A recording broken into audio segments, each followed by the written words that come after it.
cucumber, peeled carrots, orange, mandarin, peeled pomegranate.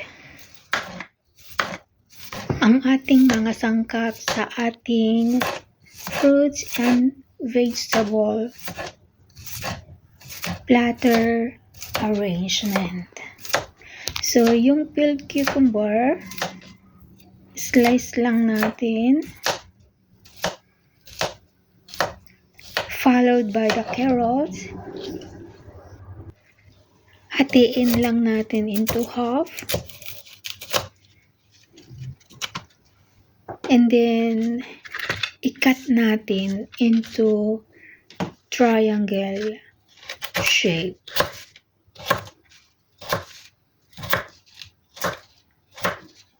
Simple lang ang aking arrangement ngayon. Kasi yan lang ang nakayanan nitong aba ninyong lingkod. Yan. So, sunod natin ang pagbabalat ng mandarin orange.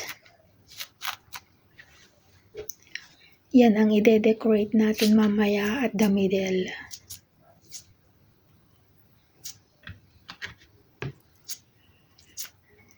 So, kung saan man kayo naroroon na nanonood ng aking video, thank you so much. Ang sliced cucumber, inarrange ko lang ng pabilog. Ganyan lang ang ginawa ko. And then,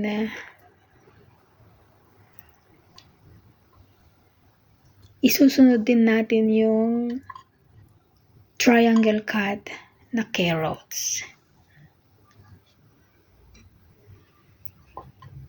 I-design lang natin sa gilid ng bilog na sliced cucumber. Sa totoo lang, wala sa aking isip yung design na ganito. Basta na lang nagkatako kung ano na yung naisipan kong design. Yan na.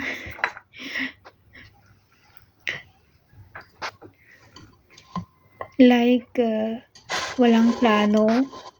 Basta on the spot.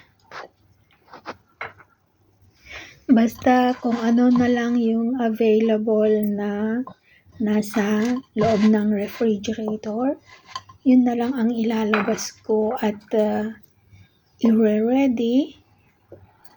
Tapos, kung ano na lang yung naisipan kong gawin, ganyan na lang. Kaya, sabi nga nila, kung wala kang maisip na design o arte ng iyong video, be creative na lang. Kung ano ang napuntahan ng isipan, yun na yun. Ayan, yung pinagitna ko na lang yung slice kong mandarin orange. And then, dinecorate ko na lang yung pomegranate doon sa pagitan ng triangle size na carrots.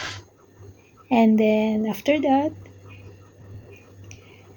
nilagyan ko din ng pomegranate doon sa ibabaw ng mandarin orange as toppings and decoration. So, yan na guys.